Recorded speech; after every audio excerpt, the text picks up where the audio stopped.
Bom dia, meus irmãos. Nosso devocional de hoje está aqui em Apocalipse, capítulos 11 e 12. Eu até acrescentei aqui um esclarecimento, né? O Apocalipse, o livro do Apocalipse é bem complicado. É o mais complicado de toda a Bíblia, eu considero.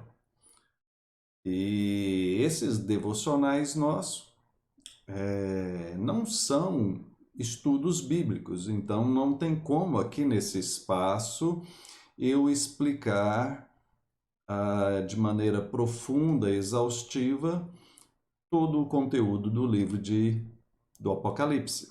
Então são devocionais, né? Uma leitura rápida e alguns pontos que são destacados, né?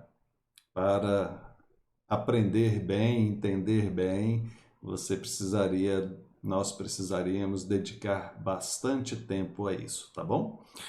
Então, só deixando claro o nosso objetivo aqui. Capítulo 11, verso 3, fala a respeito das duas testemunhas mártires. Darei às minhas duas testemunhas que profetizem por 1260 dias, vestidas de pano de saco. São estas as duas oliveiras e os dois candeeiros que se acham em pé diante do Senhor da terra.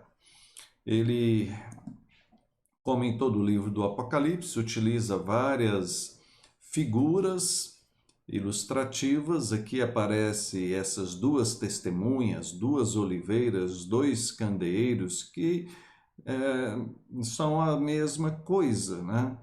Ele fala a respeito delas como testemunhas, como oliveiras ou como candeeiros. E então, o que vem a ser essas testemunhas?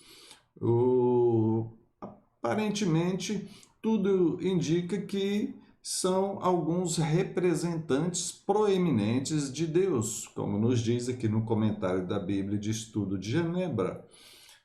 Não deixa claro para nós quem seria, mas são mártires, aqueles que representam a Deus.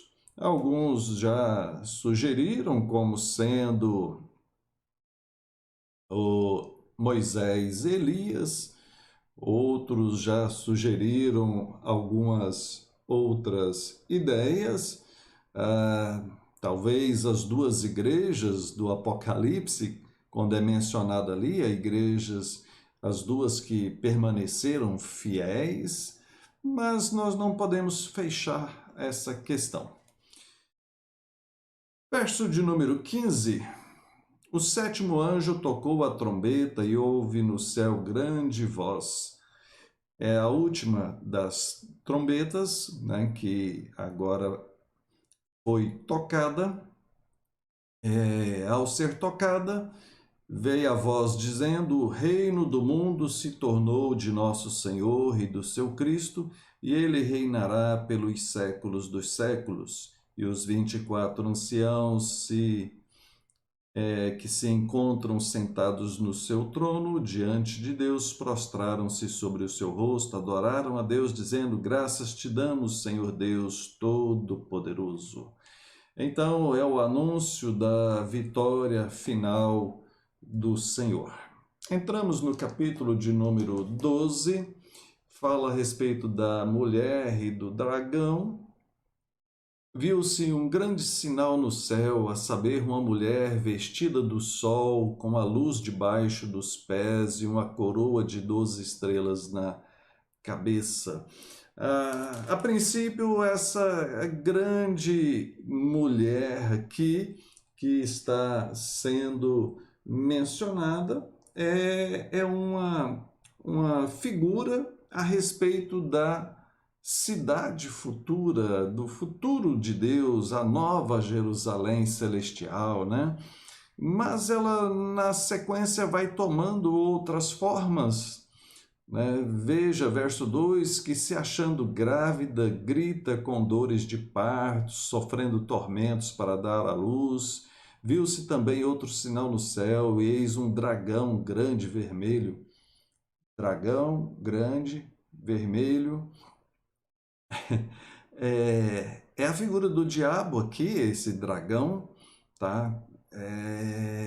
Diz aqui que a sua cauda arrastava a terça parte das estrelas do céu, as quais lançou para a terra, né? A Bíblia nos dá realmente essa ideia de que o diabo, juntamente com um terço dos anjos, foram lançados fora, lançados para a terra, é o diabo e os demônios.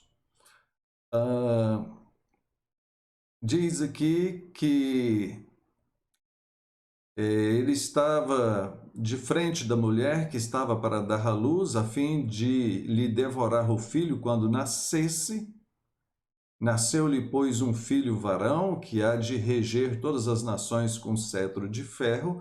Agora, assim, essa mulher aqui agora é a figura da Maria, que estava grávida, e quem nasceu é Jesus, é o Cristo, é o Salvador, né? É aquele varão que regerá todas as nações com cetro de ferro. Então, veja que a figura vai se transformando. Depois ele prossegue, a partir do verso 7, esse texto é fantástico, né? Mostra que houve peleja no céu, Miguel e os seus anjos pelejaram contra o dragão e os dragões contra seus anjos, e foi expulso o grande dragão, a antiga serpente que se chamava Diabo, Satanás. Então, aqui veja que aquele dragão é a serpente, a antiga serpente, é Satanás, é o diabo, sedutor de todo mundo. Sim, foi atirado para a terra, e com ele os seus anjos. E aí o texto mostra a figura da vitória da igreja contra o diabo. Verso 12: Por isso festejai, ó céus, e vós os que nele habitais, ai da terra e do mar, pois o diabo desceu até vós cheio de grande cólera, sabendo que pouco tempo lhe resta. Verso 13: Quando, pois, o dragão se viu atirado para a terra, perseguiu a mulher, que agora é a figura da igreja.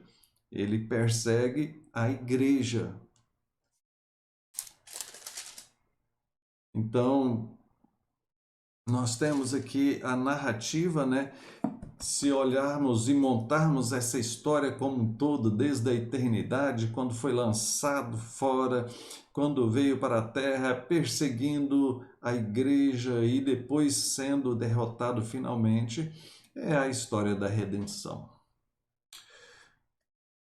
E posso concluir aplicando de que realmente nós sofremos a perseguição das trevas, mas a vitória é nossa por causa de Jesus Cristo. Ele já derrotou as trevas e garantiu a nossa salvação. Que Deus nos abençoe. Oremos. Pai, obrigado por tua palavra, obrigado pela vitória e proteção do Senhor sobre nós. Nós te louvamos. Em nome de Jesus. Amém. Deus abençoe e até mais.